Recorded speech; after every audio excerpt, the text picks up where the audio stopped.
HokBall, HokBall, HokBall. That's all I've been hearing since the final started. This HokBall, well, HokPoo. HokBall is eliminated. The HokBall is dead. They're finished. Where are they? They're going back to Melbourne. They're going back to Melbourne where they belong. The biggest pretenders after Port Adelaide was Hawthorn. Port Adelaide versus Hawthorn, Adelaide Oval. Semi-final.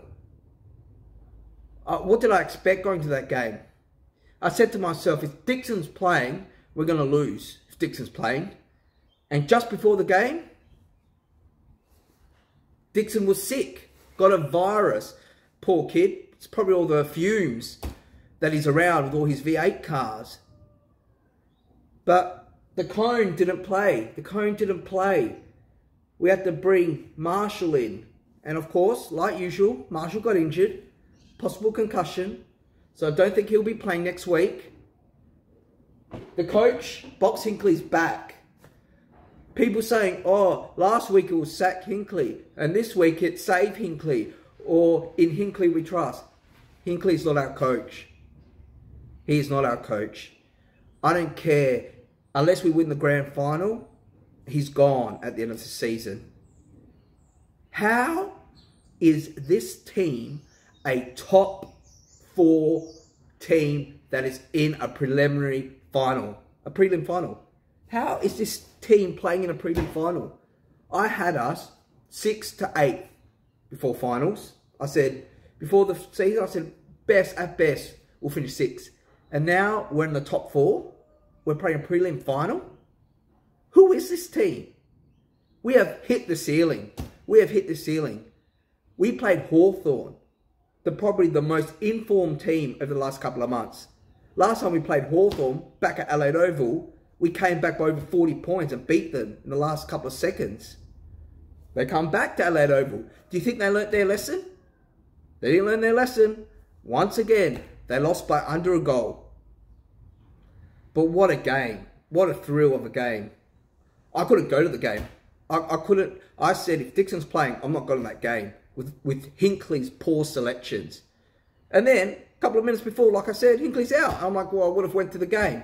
But either way, it would have been a great atmosphere of a game. We're in a prelim final.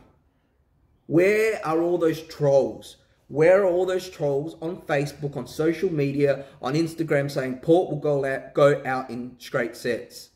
Straight sets, they said. Everyone said straight sets. We're in a prelim final. We actually won a final.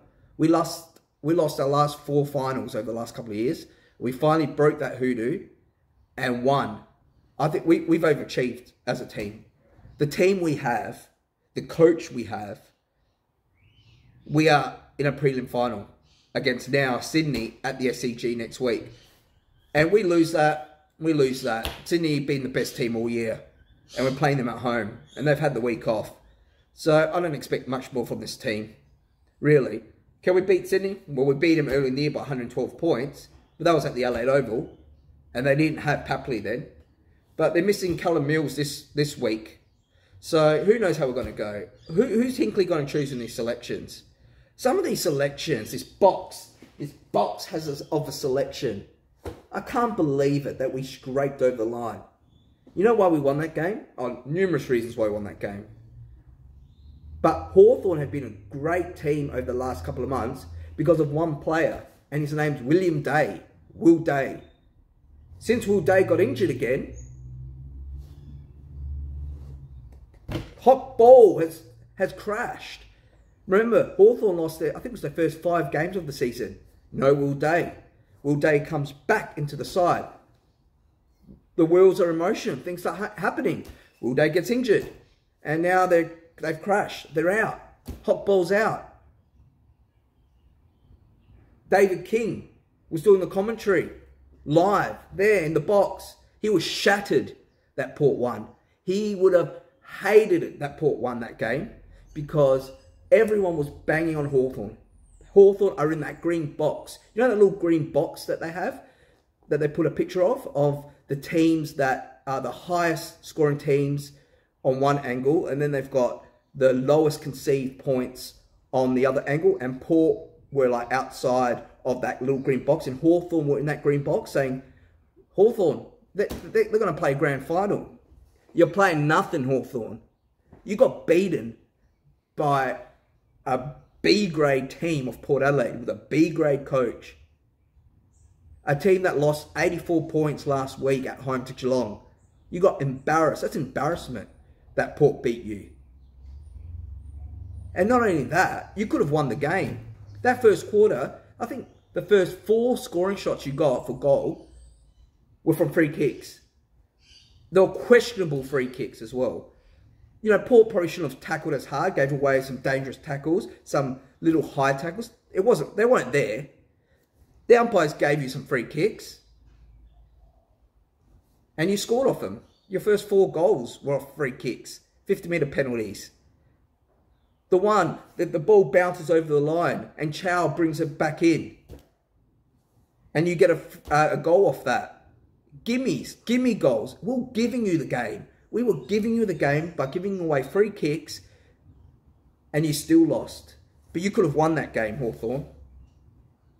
But, of course, your captain failed your team. He had a shot on goal, went a bit to the right, and he hit the post. Would put you in front with a minute to go.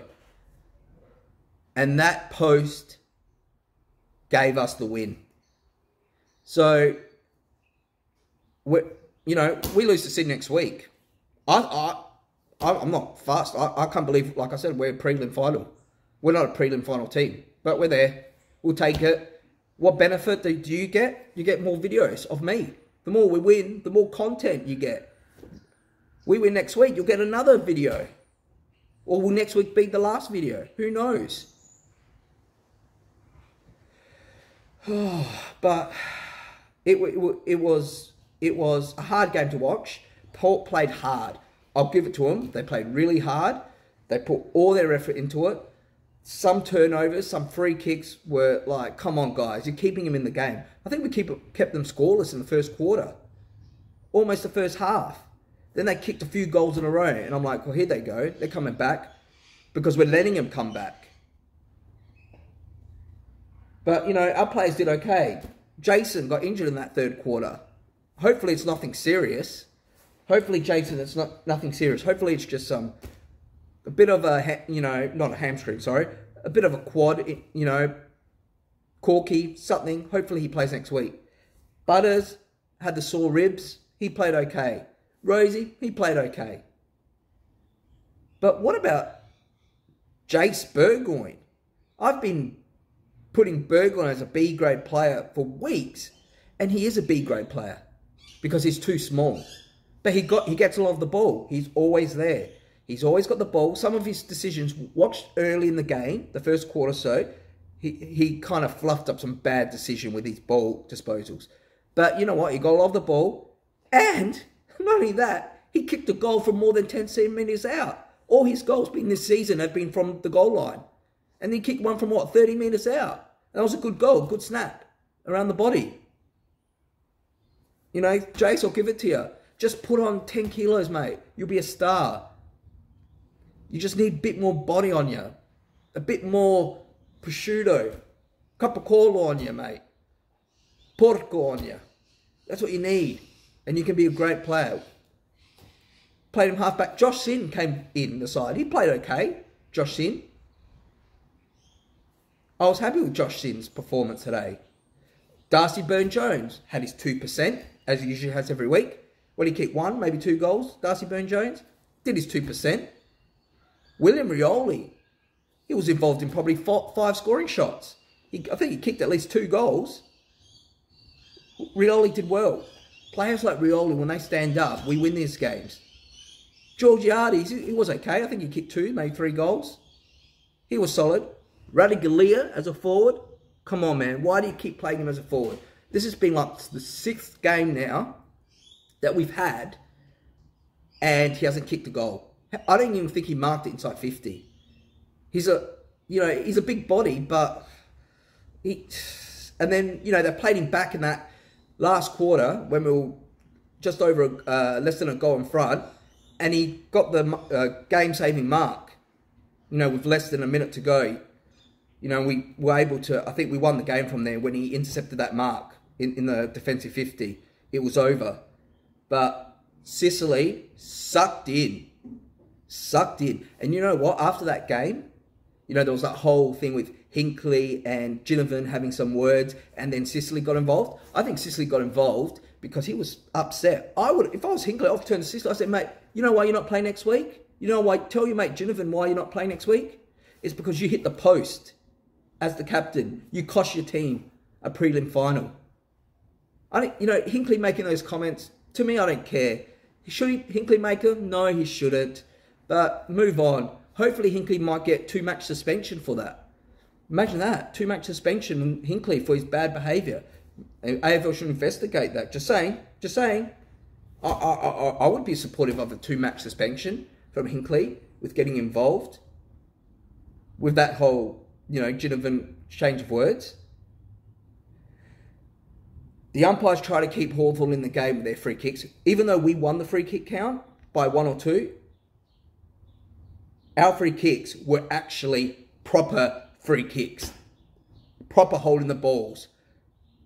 Not these stupid Hawthorn ones that they were getting.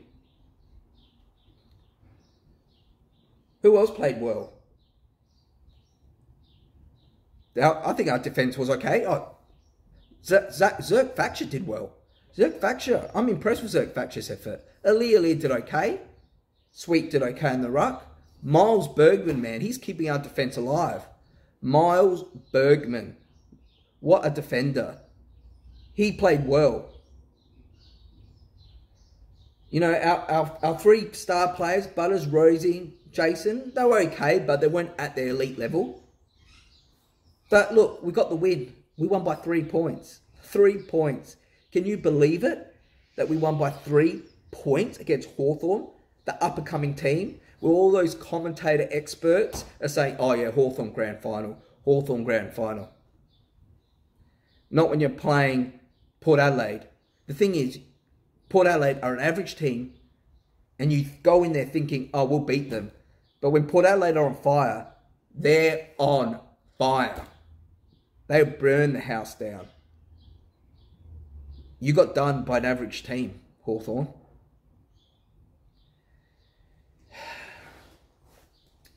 Look at this. The Cone.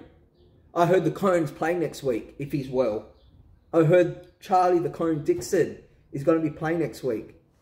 Well, mate, he better kick at least 4 goals next week if he's playing. Box Hinkley, mate. I don't know. I don't know what to think. Hurry up and go to West Coast. Like, this is just... We won a prelim. I'll take it. I will take it. We didn't go out in straight sets. I'll take it. We beat Hawthorn, probably the most informed team going into the finals. I'll take it. Sydney next week. Are they going to be scared of us after what we did to them a couple of months back? Who knows? Now we're in the prelim final. I thought I'll reveal my secret select card that I've been here for the last few weeks. And this is, you know, I'm going to make a bit of money on this. At least a couple of $100. Frankie Dukes, I need your help in cashing my select card in. But this was my select card. It was the Giants Coleman Predictor. Thank you, Jesse Hogan. You just made me a few $100 with this. So, Frankie Dukes, I need to cash this in and get my little card, my Coleman medal booklet of Jesse Hogan. Thank you, Kerno, for getting injured in the last couple of games. You made me a few $100 as well. So there it is. The Coleman Predictor from GWS. So, prelim final next week, people. It's going to be good. Oh, I forgot to talk about some average players. Francis Evans, the player that should not be named, or the player that should not be played. That's what he's known as. The player that should not be played. Francis Evans. Don't play him next week. If there's one player I don't want you to play next week, that played this weekend, that was Francis Evans. Post-game. BT interviewed his dad. And he goes, how do you think your son went? And he goes, really good. I'm like, really good? I was eating ice cream at the time. I started choking on my ice cream. I'm like, do you even watch football? Did you watch the game? You're saying your son played really good. Now, Fran's even dad wears glasses. Maybe he needs his glasses checked. Maybe he wasn't wearing the glasses during the game. But come on, don't say your son was playing really good when he was the worst performing player on the pitch. A Geelong reject. Narkle, a Geelong reject. Radigalia, a Geelong reject. They are the fish that Geelong reject, that Port accept. We'll see what we're going to do next week with our selections. Hopefully, Horn Francis will play next week. We need him. We don't play him. We're done. We're done. We're buried in the water. Do I think we'll beat Sydney? Probably not, because Sydney did have the week off. They got a good, strong team. No Callum Mills, though, but they got Papley back in since we last played them, so it'll be a good contest. Hopefully we get the Jag. Hopefully we win it, but I'm happy when we made a prelim. I'm happy that we didn't go out in straight sets. We made a prelim, and you know what? At least we're getting some form, getting some final experience with our players. So now with Hawthorn, they've got their silly Monday coming up, you know, because their season's over. The most informed team, the Green Box team. The Green Box team is out. So I'm thinking, what do they dress up as? Well, you know what, Jack Ginnavin, before I end this video, I think you should, I've got your costume right here. After that little post you made to Grundy's post, saying, we'll see you in 14 days, I have the best costume for you to wear on Monday for your silly Monday. And it's a very simple prop. All you need is one of these. All you need is an egg. All you need is an egg. And all you got to do to put this costume on is this. And you're ready. You're ready for your silly Monday celebration, Jack Ginnavin. Sucked in. That's what happens when you get too cocky. I'll see you all in my next video.